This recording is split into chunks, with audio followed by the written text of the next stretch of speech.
Recording. Wonderful. Thank you. And welcome to week 2 of the prediabetes class. Last week we talked about exercise and about the importance of muscle building and anaerobic exercise to really help with metabolism and insulin resistance and resolving insulin resistance, really helping to increase insulin sensitivity. Today we were talking about a couple of the nuances of that, about how much marathon training and triathlon training can really build muscle, and how we can never, pretty much in everything in health, we can never talk about things in full extremes.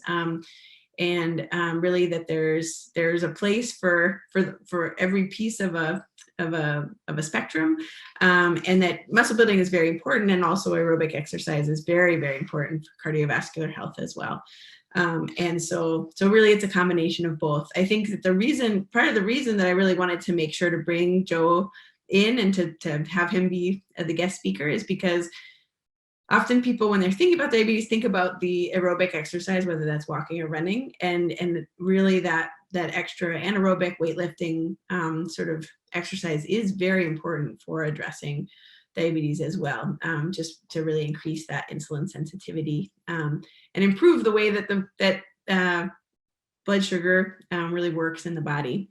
So today we're going to talk about blood sugar, well, really about sugar consumption. And I really want to preface this conversation because a lot of times when we go down the path of talking about sugar, there's a lot of sort of good and bad, and these kinds of things that come out. And what I always want to think about is just to really honor our bodies for a second, and to think about how that craving for sugar, that love, that delight of sugar is actually a deeply important survival mechanism that has served life for forever, and really because sweetness actually indicates to a living being that there's that this food is not poisonous. A lot of poisons that plants produce do have like a bitter flavor or a spicy flavor. That sweet flavor actually gives an indication that this is a safe food, but it also gives an indication that there's fuel here. I hate the word fuel, and I don't love the word fuel, but that there's really like a nourishment to help us keep going and growing and doing all of the things that life needs to do. And so really, I just want to acknowledge that, like, that it's actually a really brilliant mechanism that living beings have developed, this desire for sweetness, because life is really built on sweetness. And at the same time, here we find ourselves in the last, about 100 years of where there's a lot of sweetness around. And really, I just want to be like, it's a lot like when I think about so many different aspects of being human, we have these, we're really adaptable. We're incredibly adaptable to different circumstances and situations. And very often the exact adaptation that helps us survive, whether it's a childhood where we didn't feel safe, or whether it's a scenario where we were not able to get food, or something like that, the very adaptations that we make are the things that once our circumstances shift, make it real hard for us to operate in that new circumstance. And so that's kind of being human, right? Is to constantly be adjusting and adapting. And sugar really comes into that. So here we are, after how many, millions, billions of years of living creatures, we have only 100 years that we've been practicing this. What do we do when there's just a lot of sugar around? And it's hard to do because that hardwiring is deep, and it's survival level. I always think of anything that's really geared for survival is going to happen and be sort of operating in a precognitive kind of a way. So that means, like, it's not really about, we can try to think our way out of it, but really it's driving us from a place that's before that thought process. So really I want to just sort of like highlight that as like a honoring our bodies, and also just an acknowledgement of the fact that it's really hard. And sometimes the other thing that I really want to pull out when I'm talking about that is that very often when people talk about sugar, they talk about like being bad or being good, and like this kind of, the sugar detox, and the, I was good tonight, I didn't eat this and this and this, or I was bad and I ate this. and I just really want to, the thing that I always think and say is that no one has ever like hated or shamed themselves to health. Like I know for a fact that that just doesn't happen. Like it doesn't, we don't, it doesn't work. It's like, and I've watched a lot of people try. I certainly, as like a person who's had a front row seat for a lot of people's, life processes, I've seen a lot of people try. And it hasn't really, it doesn't work. And that's partially because really our bodies do require so much care and so much love and care that really we need to be actively caring. And that's really what I'm trying to do with these classes, is to kind of create more opportunities for that sort of, how do we, care and feeding of this body, and how do we really, really care for this body, versus sort of, what's wrong and how do we fix it. And then also kind of avoiding the other side of things, which is like this idea that if we do it all right, we're all going to live a long time and everything's going to be perfect. And, we have some control over our health. We don't have full control over our health. So I always kind of want to sort of walk this line of saying like, let's, really focus on being kind and being, caring for our bodies. And at the same time, sort of watch out for some of those value judgments or those sort of moral judgments that happen around health, disease, all of the things that are involved, because they backfire in every possible way. If we say, if you do it right, then you're going to be healthy, then that actually means that when people get sick, and this is something I witness in my office all the time, when people get sick, they often feel like, oh, wow, I must have done something really bad, or I might be a bad person, or, something like that. And I always say we all know somebody who is like the runner who eats only vegetables, who, had a heart attack. And we also all know somebody who smoked and drank like a fish and lived to be 85, and never had a real health problem. And so there's a certain amount that we have control over. And there's also this other aspect that is beyond our control. So yeah, all that to say, sugar, just like everything else, is kind of something we learn to live with, and learn to sort of modulate. And I do find that people actually do the best with sugar when they have kind of when they step out of that relationship of I shouldn't eat it, but I want to, but this kind of, I think of it as like that parent-child back and forth, like, you shouldn't do that. I want to. You shouldn't do that. And it's like, doesn't really get anywhere. It kind of, often the child self wins, like, kind of sneaks it eventually. And then very, very often that results in like the whole box of cookies being eaten instead of just a few, and so really what I see working really well when I witness this in people who come into the office, the moment that they sort of find this third voice, that's really like, I think of it as being like the wise voice, the grandparent voice, the sort of like the big picture voice that's like, is it worth it? Is it like, I could eat that and I might enjoy it, but I'm also probably not going to feel that well if I eat the whole box. So maybe I'll just have one and enjoy it. This kind of like big picture thinking. I'll come back around to questions.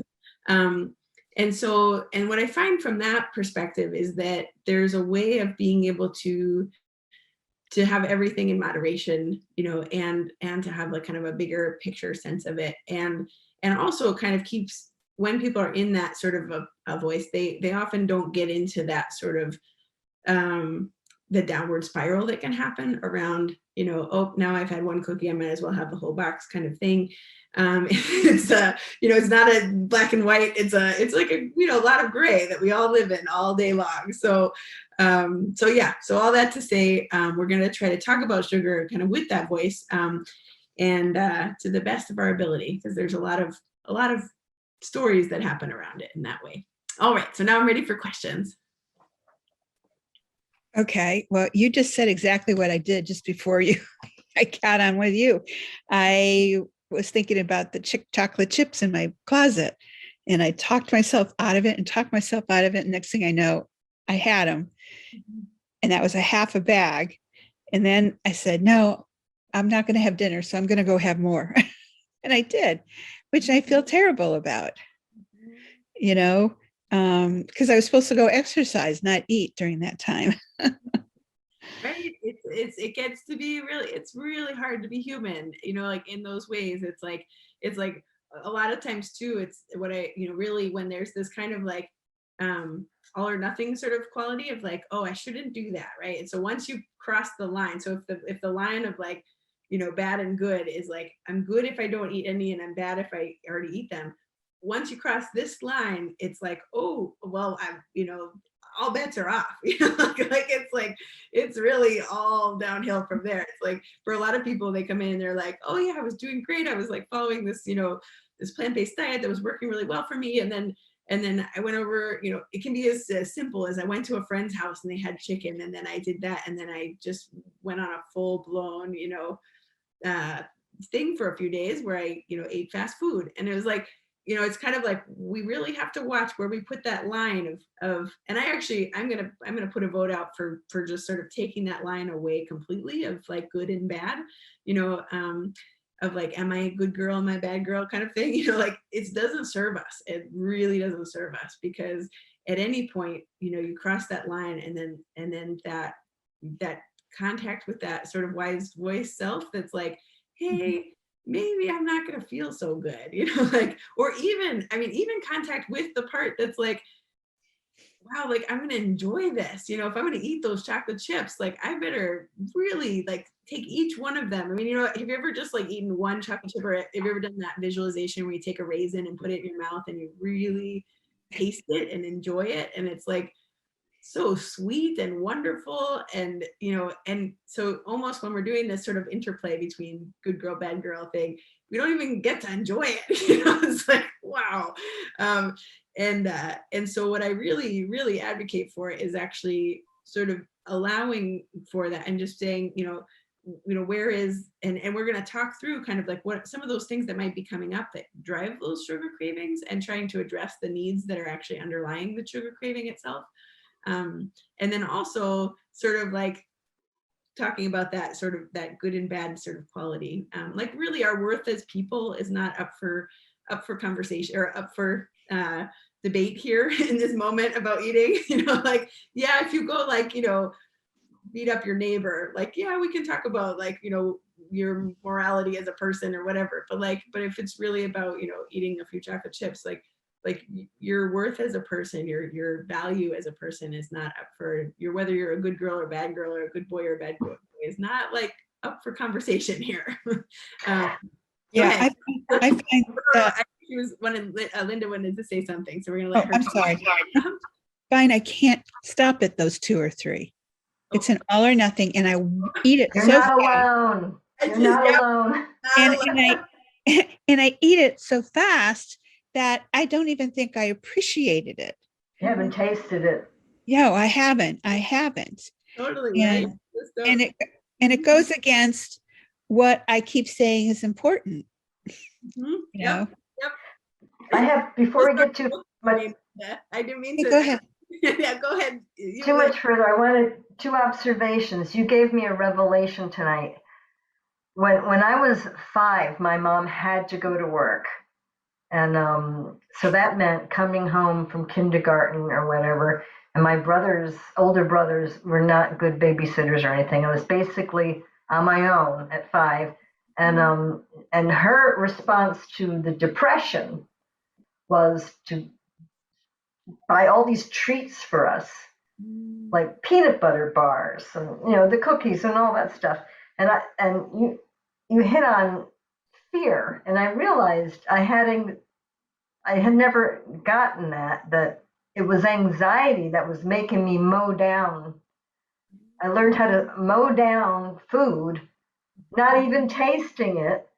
I was a nervous little kid, and we began having the television as babysitter even in those days. You know, we're talking early 1960s. So I'd be watching that and mowing down these snacks, and that reaction has stayed with me till today. If I get a little anxious or whatever, you know, I might, yeah, you know. In fact, a big mistake, my husband did this great renovation of my kitchen for me, and he put a little TV up in there so that when I'm doing something really monotonous and all, I'll stream something or I'll play music, but I'll stream. And I latched onto Grey's Anatomy, and I was anxious a lot during with some of those plots, and I'm like, well, chopping down on things, and I realized this TV show is making me anxious. That's Yeah. not good. But it didn't stop me from watching it. But Yep, right. That like that sort of like recreational stress that happens through TV shows. And also too, the other thing I just want to acknowledge for your 5-year-old self and your current day self is that actually, again, like so brilliant of a response. Like when we eat sugar, it gives us, serotonin, especially serotonin, and some dopamine, and like those are really the best neurotransmitters to counteract anxiety. Like those, it's really, again, a very adaptive response. Like literally we are being comforted. And also like for you and for so many people, a lot of, love and care gets really communicated through sugar. And so we're also getting that kind of comfort of like, I am loved. I'm eating the treat that someone gave me. that mommy gave me this great stuff. Yeah. Yep. So it's like we've got like layers and layers and layers of comfort that's happening there. And really, I think when we talk through kind of like some of these root causes of sugar cravings, like what I really want to say is like we need that comfort sometimes, but we can get it from other places. Like there's this line that I really love, Marshall Rosenberg, who wrote the nonviolent communication books, not related to me at all, but he has this line of it's about addiction, and it's I don't know it verbatim, but it's we can't take away the thing that a person's addicted to without finding a way to meet the need at a lower cost. And I just really love that, because it's like, oh, there's a need there, and how can we meet that need? And actually when we eat sugar to comfort ourselves, we're meeting a need. We're doing it very effectively. It's working. For that, unfortunately, it only lasts for that short period of time. Yeah, seconds. Yeah, that's the problem. Then I want more. Great. It's really good for that little bit of time. But also it's like, okay, so what is the bigger need that's at play there? Where, how can we meet those needs? And I think as we talk through some of these kind of root causes of sugar cravings, we'll talk about each of them as a need, and what might need to, what ways we can meet that need without necessarily sugar being the first go-to. Well, you're right about the third person, bringing the third person into the conversation to step back and say, you're going to feel lousy after you do that.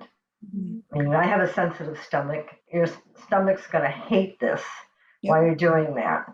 But it's cheese. You really shouldn't have cheese. but anyway, but the other point I had observed was in the meditation class I take in the morning. I've been studying radical kindness. Radical kindness, and it really is kindness to the nth degree. But the most important thing, and I can only think of, is when you're on the plane and they tell you to make sure you take the oxygen first. Right? In radical kindness and meditation, they have you imagine the difficult person and saying to that person, may you be happy, may you know peace. And there's a third statement there, and but they make sure to tell you to do it for yourself. Bring that kindness to yourself, and that's really hard to do. But I think that third person comes out of that. Yeah, absolutely. Because even sometimes that third voice actually is the one that says, oh, honey, like I feel like I kind of, in my mind, it's like a grandparent, like my own self as a grandparent kind of person, like grandparent sort of archetype. is like, oh honey, like you're having a hard day, like, you know, you're stressed or you're feeling like really scared about the outcome of this scenario, or, you know, and like almost like in that way of just offering like a hug and some like, you know, some understanding and some support, and being like sort of identification of what's really going on in this moment. And compassion about that moment, right? Because it's like, you know, and even as you are recognizing like, oh wow, this TV show is actually stressing me out and that's what's happening, like all of those opportunities to sort of look at the moment and see what the need is, see what's really happening there, you know, because just like any drug, sugar actually kind of keeps us from seeing what's happening, you know, like from actually being with what is. You know, all forms of addictive substances and drugs like sort of distance us from reality and from really what's happening, or from even acknowledging our own vulnerable feelings and challenging, you know, anxieties, sadnesses, griefs, all of those things. And sugar does that too. It sort of like exits the moment and meditation is such a great way to find to like develop that skill of being in that moment, whether or not it's a comfortable moment or a not so comfortable moment. Well, I know I'm sorry, for myself, I mean, I was limited. My mother limited the sweets that came into our house, you know, only a scoop of ice cream on Friday night, you know, and that went the opposite. So as soon as I was on my own, I went crazy, you know, because she's there, she's on my shoulder, which really bothers me, but I had more control of myself. And I said I wouldn't do that with my daughter, and I haven't, but I see her eating a lot of sweets and I don't know how to discourage her because I don't want her to go the other extreme. All right. You know, that's hard. It's really, because also too, like once you're in that parent-child relationship, like the nature of it is this like tension, right, around that. Either like, you know, and so everybody is kind of like reacting to each other, but then this kind of, where is the response, you know, where is the like, and so almost that is a very, very, a story I've heard so many times before too, is like when there's restriction, and even we can see it on a day-to-day level, like when people do dieting and you know, just sort of it's acknowledged in a lot of the health community that like people, when they're on really restrictive diets, like there will be an equal and opposite response, you know, afterwards, where you know, more restriction is often followed by more sort of like out of controlness around that. And it gets, actually, I did it with my own kid. I was like, oh, you know, I want him to not get too used to sugars, you know, like, because, you know, people develop a palate around how sweet they desire things. And I didn't give him any sugar at all until he was 3. And it backfired, you know, like it actually did. Like I was, you know, he still loves fruits and vegetables and stuff, but like, not so much vegetables these days. He's kind of going through a phase, but yeah, that was, it backfired. I mean, I remember it was right after he was 3, like he had some ice cream. Somebody asked him like, oh, you know, what's your favorite food? He's like, I like sugar. Just like that. And I was like, oh, that's gonna work. But yeah, right. It's kind of like, you know, in all of our relationships, even with ourselves and as parents and as friends, and there's a lot of experimentation going on of like, oh, you know, let me try being in this way, or let me try this. And really, I think that what the heart of it is that we have no control over anyone but ourselves. And also we can try, you know, and also we don't even, you know, really kind of in the sense of control over ourselves. Like, I think that really when we offer ourselves compassion is where we can at least be on the same page with ourselves. Like you said about when I'm eating sugar, it's not really serving my goals. It's not serving my desires about what I want in life right now, or feeling good or anything like that. It's like when I think about when I offer myself compassion, I get on the same page with myself, and then I'm able to be, you know, acting as one whole person, you know, instead of as this like, you should do this, I don't want to, you know, and really do actions that actually, you know, support the bigger goal, or the orientation of where I'd like to be headed. Never perfect, right? Always a process. Yeah. What do you do when because you a lot of times there's rewards that are around foods, you know, And then if you're trying not to do it for yourself, so you take your child to get ice cream and you're sitting there and they're eating the ice cream, you're just sitting there. I mean, what are they? I sometimes wonder what goes on in their head saying, well, is this not good? Because mom's not eating it. Right. Totally. Where Yeah. does that come into play? That definitely, I think that, I think it probably really depends on whether you're sitting there looking like, oh man, I wish I could be eating that. Versus if you're like, hey, you know what, ice cream, it doesn't really do it for me, and I definitely do a lot of focus for myself, even just for my own rewards, to myself, as well as with my kid, is trying to find non-food rewards, so even today, I was like, finishing up a project and dealing with some things that were kind of like not my favorite, like insurance companies. Yeah. And for, part of me, I wanted to have a reward, I kind of like wanted to have like, oh, if I do this, I can do this. And my first thought, of course, was like, I'm going to go to Fiddleheads and they have this flourless chocolate cake, these little slices that are so amazing. And I was like, no, you know what?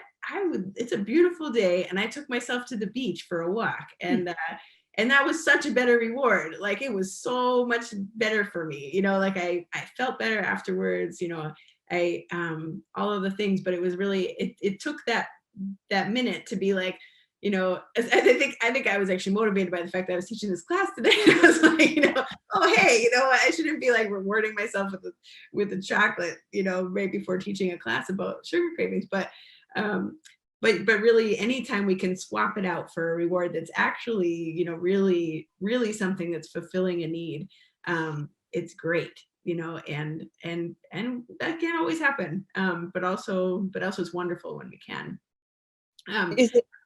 Is it okay to have, like, you said, chocolate's supposed to hit your serotonin. So is it okay to have one piece, or is that doesn't give you what you want? Is one piece give you serotonin or not?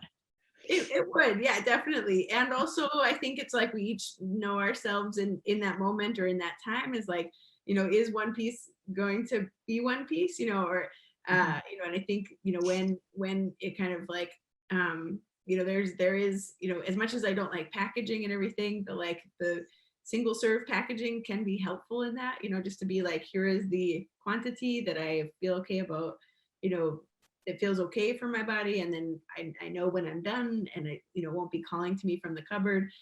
And also, really that sort of, finding that place where, there's kind of like a whole school of thought about intuitive eating, but also mindful eating, which is really like what, if you're going to have it, make sure that you're not doing anything else, thinking about anything else, but you're really enjoying it. Focusing on it. Yeah. And that's, there's so many different pieces to that, but I feel like, making it off limits or on limits is always like is part of that whole back and forth thing. So I do want to talk a little bit about sugar cravings and oh, no, not at all. No, this is fine, because I just want to make sure that I kind of do this part too. It's really sugar cravings, specifically when people are having insulin resistance, like when their blood sugars are high normal or their insulin levels are higher normal, so that their cells aren't taking up that insulin. So just as a little review, insulin resistance is when the ability to move sugar from the bloodstream to the cells is impaired. So the cells don't take up the insulin that allows this sugar to come out of the bloodstream and into the cells.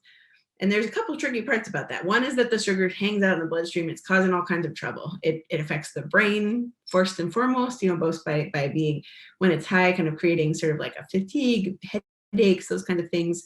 And then also it causes all kinds of irritation of all the small blood vessels, which is where we get into issues with eyes and kidneys. And we have shown, there's research to show that even when people are in pre-diabetic states, that they do have negative impacts. That does have negative impacts on their eyes and their kidneys and all of those small blood vessels around nerves and things like that, their heart. But in terms of sugar cravings in the setting of insulin resistance, one of the things that happens is, so if we have the bloodstream and then the insulin is a little bridge that bridges the sugar from the bloodstream to the cells. If the cells aren't taking up the insulin, so the sugar can't actually jump over into the cells. Now we have a situation where the cells are over here screaming that they're hungry, right? Even though there's tons of blood sugar or sugar in the bloodstream, it can't get to the cells. So the cells are giving a signal that they are still hungry. So this is where we get into the medical term is polyphagia, which basically means excessive eating. This is where we get into sort of a pronounced hunger feeling, is because the cells are legitimately hungry.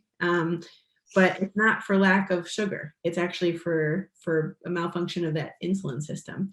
So, so really kind of acknowledging that in the context of prediabetes, sugar cravings, just as a person is like maybe learning that they have prediabetes or that their blood sugar is high, that in that same moment, their body is giving them worse sugar cravings than ever before, because it's basically telling them that it's really hungry. So this is a pretty tough part about really making some of the changes that are necessary to reverse prediabetes. One of the best ways to do it, and this is why I started with exercise, one of the best ways to make that shift happen is through exercise, because anytime we exercise, that's making that insulin system work better. So now we don't have that mismatch of the cells screaming that they're hungry while there's excess sugar in the bloodstream.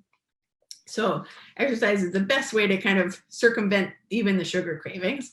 And then really kind of when we think about just sort of the goal, when we think about improving insulin response and improving blood sugar, is really making it so that there's less blood sugar at any given time in the bloodstream and less of that insulin activity, less insulin production happening. And the way we do that is by eating higher fiber foods, eating more vegetables, lean proteins, things like that don't sort of dump a whole bunch of sugar into the bloodstream. So those are kind of any questions about that and about how sugar cravings or insulin, what we're talking about when we talk about insulin resistance there? So you're saying that when you're feeling it, you should go find something that is food that has a lot of fiber to it, or did you say protein too? Or did I just hear protein or fiber? Mm-hmm. Yep, absolutely. Those things, or or sometimes taking a walk, because actually Exercise really helps that blood sugar make its way into the cells, because all of a sudden as you're walking, your cells are like, okay, sure, I'll take some, like it opens the gates basically. So that's a really great way to sort of work with your blood sugar system a little bit better, is that when you're craving that. There are certain, if you're feeling shaky and feeling low blood sugar, taking a walk is not necessarily the best thing. So there are ways that might change, and we're going to actually talk about that, about measuring blood sugar in order to start to understand what symptoms are associated with lower blood sugars actually. But for the most part, taking a walk, or like you said, eating something, more high fiber, high protein, is a good response there. And even we'll talk about other things we can do kind of in the moment that you're having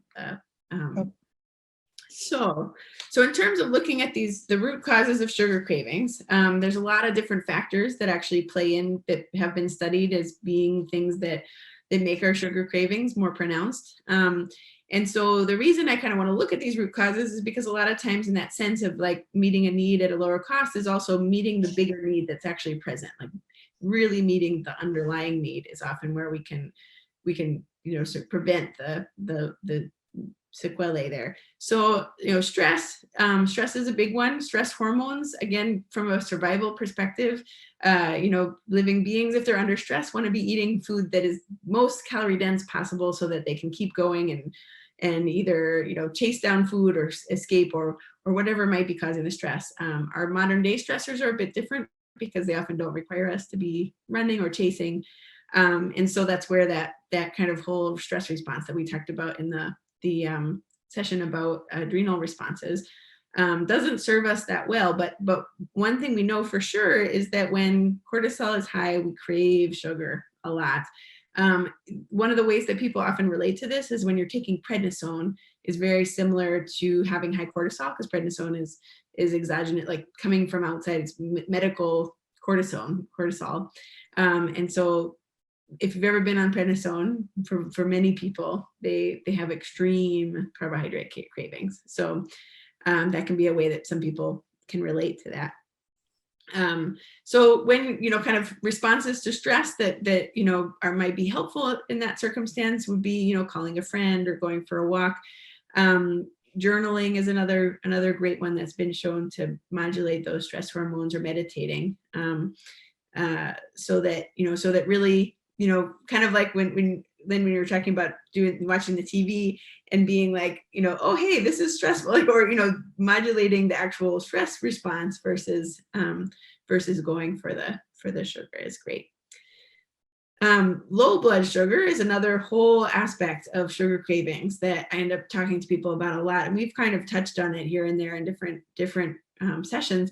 But one of the things I really want to pull out from this is, like, one of the biggest ways that I help people prevent sugar cravings is by eating a high protein or healthy fat breakfast.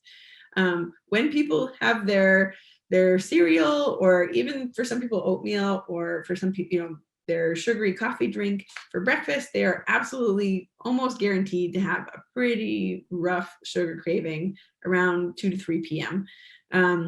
And that's because of how your blood sugar spikes and then drops. And as it's dropping, your body will signal, hey, and in a very urgent manner. So when your blood sugar drops and you have low blood sugar, your body actually will signal a distress, and it feels very emergent to eat, and to eat a lot, and to eat sugary foods. So the other thing I want to pull out on that little paragraph there is about the non-caloric sweeteners. I find that for a lot of people, those non-caloric sweeteners will cause low blood sugar. So that's the stevia is kind of one of the ones that does it the most, but also aspartame, erythritol, sucralose. And it's something to watch for. It's a good thing to do an experiment with, both by using, we'll talk about the blood sugar monitor, but also just experimenting with, like, taking a week away from non-caloric sweeteners to see how you feel, whether or not you notice that your hunger decreases, or there's less of this sort of, probably the biggest indicator that there might be something like that going on is if you notice that you're having periods of time where it's like this kind of insatiable hunger, or you feel shaky or anything like that. That might indicate that you're having a low blood sugar response to those non-caloric sweeteners. For people who that's happening for, what's really happening is that their body senses the sweet and responds with insulin. So it kind of makes it so that the sugar that is present in the bloodstream leaves, because it's signaling as if there's more sugar coming in. So you better get some of it out of the bloodstream. But then what in fact happens is that there is no sugar, because these are non-caloric sweeteners. They don't have any sugars in them that the body can really absorb. And then that just makes the blood sugar drop from there. So what do you do then? Because, my daughter used to take, like, she has to have her coffee, and she used to take like 2 huge spoonfuls of sugar. And so I got her on the stevia liquid, and she does that. So she's not doing the sugar at that moment. So what do you sweeten it with? If the sugar is not good for you, and these artificials, how do you resolve that? Yeah, that's a big one. And it's a little bit easier to address when it's actually, like, directly for the person, because we can't do that for another person, right? We can't. That's something only they can really do some of those, make those decisions about. And also, really the best way is to sort of, like, slowly reduce the level of sugar, so that you kind of get accustomed to a lower level of sugar. For some people, they find that, taking a week break from sugar. I do this regularly after, usually like after the holidays, in January, and then, again sometime in the summer, and just to take a week of, like, a break, of just not having a whole lot of sugar, and just to recalibrate is the way I think about it. So then, once you have that week or 2 weeks that's away from sugar, you taste something that's, like, sweetened, and it tastes so sweet, like it's kind of sickeningly sweet. And what will happen is as we eat more and more sugar, we just get used to things being that sweet. And so it's really necessary to kind of do that recalibration every once in a while, so that we're not used to things being so sweet. And I mean, I've done that for myself, but, in reality, and we talked about my daughter, who's 27, is really 13, and she doesn't have that insight into herself. It does get so, kind of another sort of thing to talk about is about other sweeteners. So, like, thinking about date sugar, maple syrup, honey. Your coffee? Okay. Yeah, maple syrup and coffee is is really good actually. And those are good because they add a little bit of extra flavor that, that doesn't necessarily isn't quite as sweet. But yeah, that's a big one. That's a really big one. When we think about, children and people who have trouble sort of with that executive functioning kind of piece, is that is real hard, right? Really hard. So you said maple syrup. What was the other one you said? Date sugar Date and sugar. honey. All of those, it's not necessarily that they're a whole lot better, but a lot Better? you use less of them. It's kind of Okay. by nature, yeah. So lack Thank of sleep, lack of sleep is another driver of the sugar cravings. So they've done studies about this in various different ways, both by measuring this hormone called ghrelin, which is the hormone that makes you crave those calorie dense foods, increases your appetite. And there's leptin is the other hormone that makes you feel satiated and makes you crave or desire more foods that are nutrient dense. And so both you can look at, and when people don't sleep well, their ghrelin goes up and their leptin goes down. But then you can also, there was another study where they did that crossover study. I believe I referenced it before, but where when people were sleep deprived, they ate on average an extra 500 calories just from the snacks that were available in the study center. So they didn't tell people that was part of what they were studying, but they were looking at their food choices when they were in the lack of sleep group. And it's surprising how little, we're not talking about complete sleep deprivation when we talk about that. We're talking about the difference between 6 hours and 7 hours. Makes a huge difference, both in cravings for sweets, but also in how your body deals with how your insulin system works.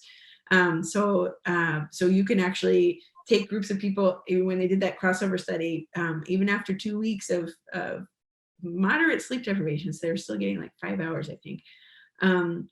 Their lab started to look pre-diabetic after 2 weeks of sleep deprivation. So it's really important to think about that, in all of those ways, and all of the ways that we undervalue sleep, but that really sleep is so necessary for every single mechanism in our bodies, including this sugar system here. Should we stop eating at a certain time? For good sleep, a lot of times, it is helpful to stop about 2 hours or 3 hours before bed, depending on, if you have reflux, usually that kind of like 3 hours is even a little bit better. But actually for better sleep, it is good to not eat right before bed, except for in certain circumstances where people get low blood sugar in the middle of the night. That's a thing that can happen. And then sometimes I counsel people to just eat a little bit of nut butter before bed. So it kind of depends on the scenario, but it is for better sleep in a general sense, not eating late. Also caffeine, really watching, especially for people as their hormones shift, meaning like as hormones decrease, we don't metabolize caffeine quite as well. So people can become more sensitive to caffeine in terms of how it affects their sleep.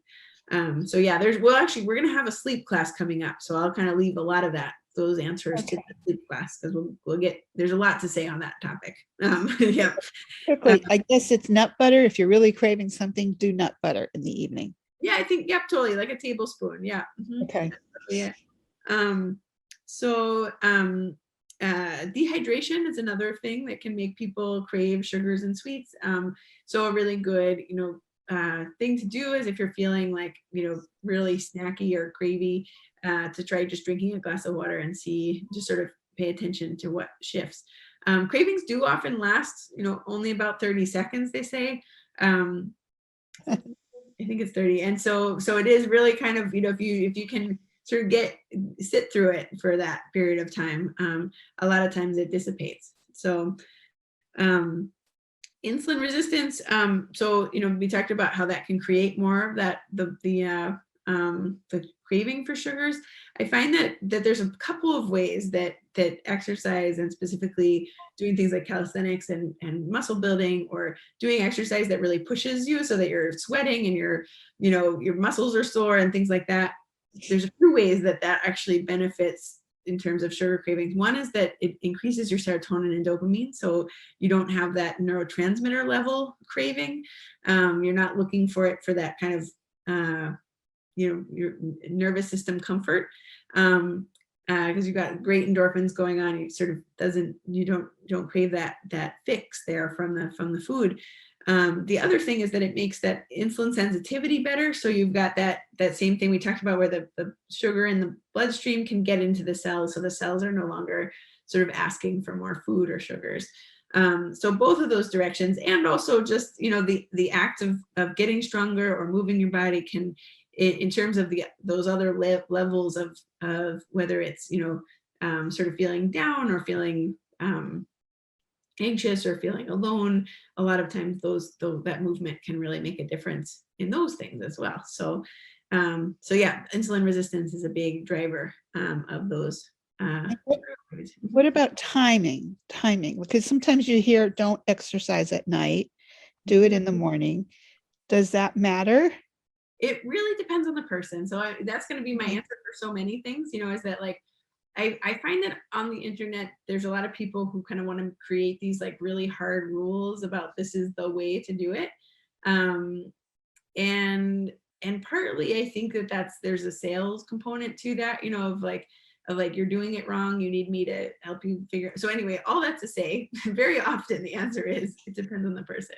There's quite a lot of people who work out at night, and it's really lovely for them to do that right before bed, and they actually sleep better because they have just recently worked out. And then there's other people who get, kind of excited, after they've been working out. And then there's also people, for a lot of people, it's different on different days. Like, for me, I love to work out in the evening sometimes. And just the other night, I had this really wonderful workout. I like pushed myself. And then I was just like so happy that I was just lying in bed being like, I wasn't working. So basically, there is no hard and fast rule there about, some people might say a rule, but I really find that it varies based on the person. I had somebody actually, so back when I was kind of taught that sort of dogma about you can't exercise at night, I had a person who I like badgered him about his nighttime workouts. I was like, your cortisol is making you not sleep and blah, blah, blah. And so finally he like made the shift and did his workouts in the morning, and he did not work for him. Like he was like, his sleep got worse. He had a sleep tracker. We could actually see that his sleep got worse when he did that. So there it is, case in point, everybody's different. Can I ask you one more question? Because I didn't hear the exercise, but I'm seeing what you say. Can calisthenics build muscle too? Absolutely. Yep. The one that I really highly recommend is the 7-minute workout. There's a lot of good apps out there. And then if you look up New York Times 7-minute workout, you can get a printout as well of all the exercises. And they're all things that you'll recognize. So it's like push-ups, jumping jacks, which you don't have to do jumping. You can do them modified for sore knees. Planks, side planks, wall sits, push-ups, push-ups, sit-ups. So it's all things you recognize and that are, and that specific workout has been studied and shown to be the most effective, sort of in the shortest period of time, most effective way to build muscle, because it's working some of the bigger muscle groups, and each movement is working multiple muscle groups. So that's a great one. Doing the 7-minute workout 3 times a week actually makes a big difference in terms of muscle building and in terms of metabolism as well. I guess I thought calisthenics was more you tightening the muscle, using your own muscles and tight. I think you're isometrics. Okay. Yeah, totally. Isometrics is where you're like, say, like, you're like kind of holding a position, but holding the tension. And those are great too. Those build muscle. I think one of the really great sort of take home messages that from Joe's talk from last week was time under tension is how we build muscle. So, really the amount of time that we spend with our muscles under tension is what will build muscle. So however we do that is really good. Okay. Yeah. So habit, I really want to, habit, when I think about habit, one of the biggest things I think about is transitional activities. So when you're moving from one activity to another, very often people have a habit around opening the refrigerator or going to grab something from the cabinet. And I think it's great to develop a different transitional activity. Like and a lot of times it has to change, like, so sometimes it's like, oh, do 5 push-ups, or, walk outside, or pet the dog, or, whatever is a good transitional activity, but really being mindful about what that transitional activity is. Because we all have something that we do when we're sort of deciding what to do next. Might be drinking a glass of water. That's an easy one to kind of like shift out. But I think, really that sort of like, even for some people, placing the sugary foods in a different place in their house, so that they're not that easy to get to, is we want to make anything we want to be eating more of more easy to get to and more easily accessible. So that means like chopping fruit before when we get it home, or buying it pre-chopped, or making that really easy to access, and making everything else a little bit harder to access. So, and for some people, like, everybody's different. For some people, just not keeping it in the house, like not making it off limits, but just not keeping it around in the house is a really great solution. So, it's not off limits to, like, say, go out to ice cream, but just there's not a half gallon of ice cream in the freezer at all times. Kind of is a really different sort of a scenario, and different in terms of some of those habits that can happen. So, and that's just different for different people. Like, some people have that gallon of ice cream in the freezer and it doesn't call to them, and other people it does, so. So kind of finding that way to make the things you want to do a little easier, and the things that you don't want to do a little bit harder to do.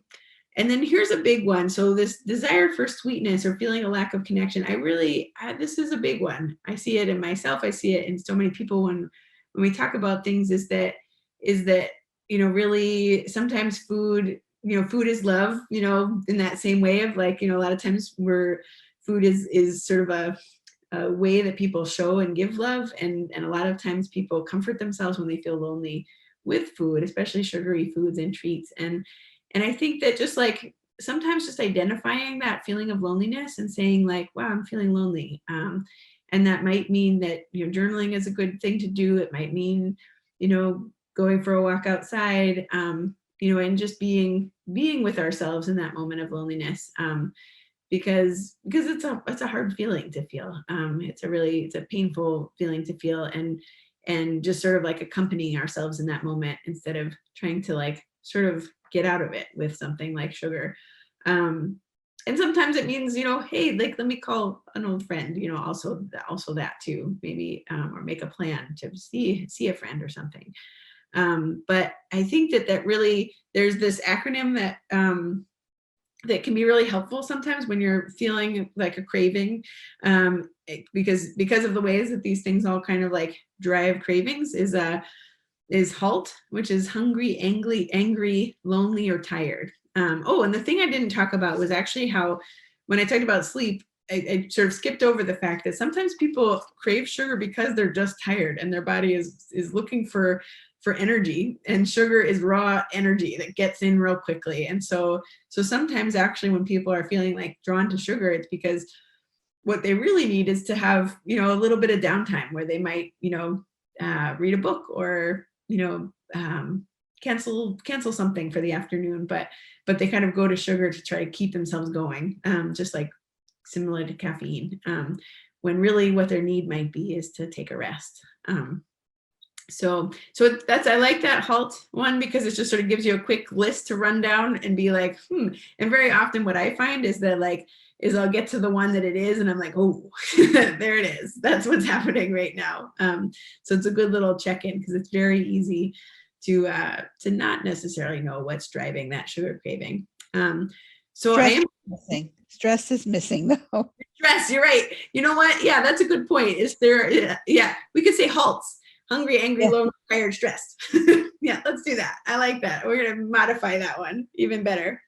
So, so homework for this week, if you care to do it, is, I feel like especially when people have high blood sugar, but even for all of us, there's kind of this big movement about continuous glucose monitoring, and I'm hope it becomes less expensive soon, because it is an incredible tool for people.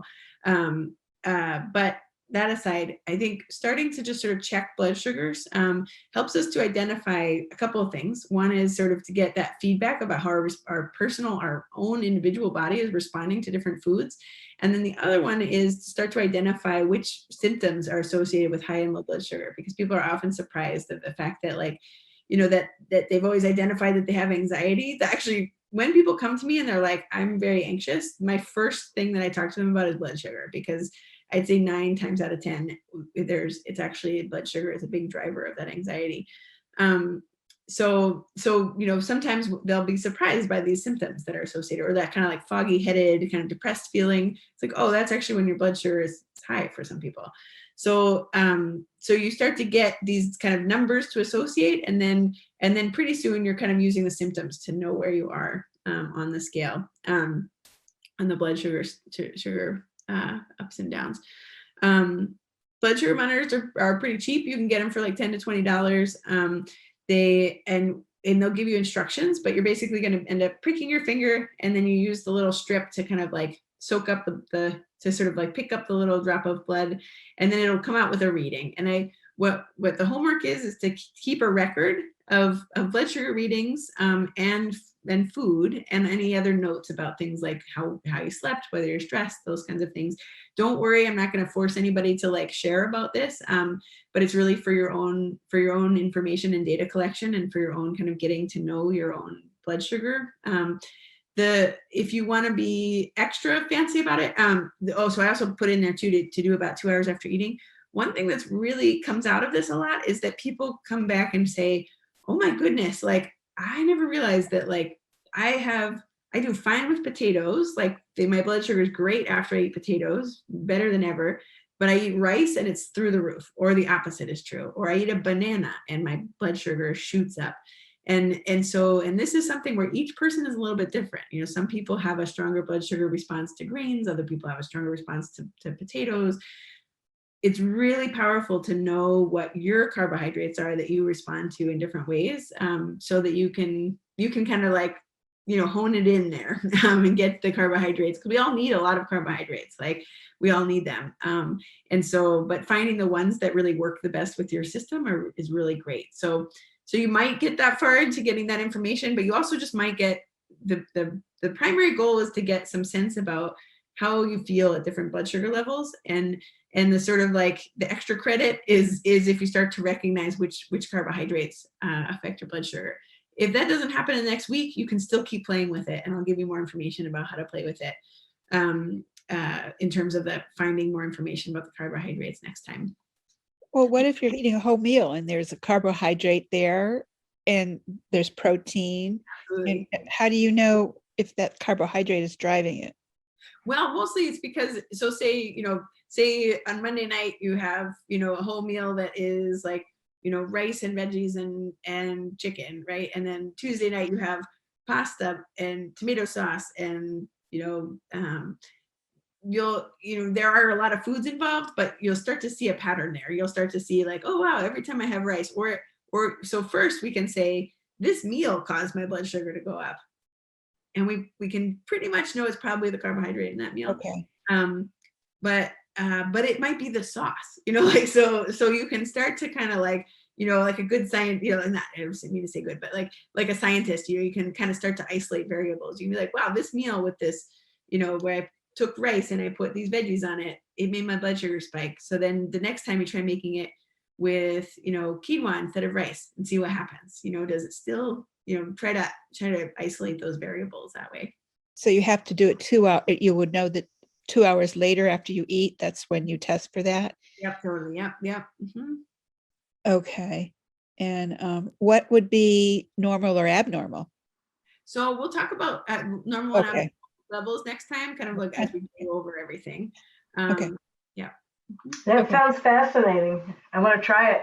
Yeah, it's a really great one. And if you want to be really methodical about it, plan your meals to have a different carbohydrate each night, and try to have a consistent amount of that carbohydrate, so that you can kind of see what's happening.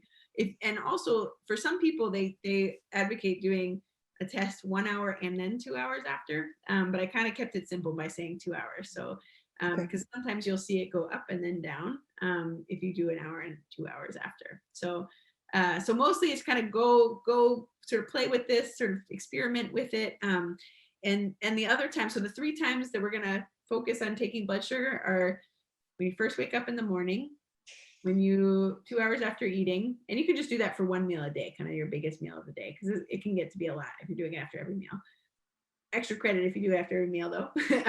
And then if you're having any symptoms, so if you like are feeling like especially tired or a little bit, anxious or a little bit shaky or headachy or nauseous is another one. Any of those times that you're having sort of like a unusual feeling in your body, to take it then to just see if there's a blood sugar component to that symptom. Okay. Great. Cool. Okay. I got to go. All right. But, good night, everybody. good to see you Bye. both. Thanks, Gwen. Thank you. Bye-bye. Thank you so much. Bye.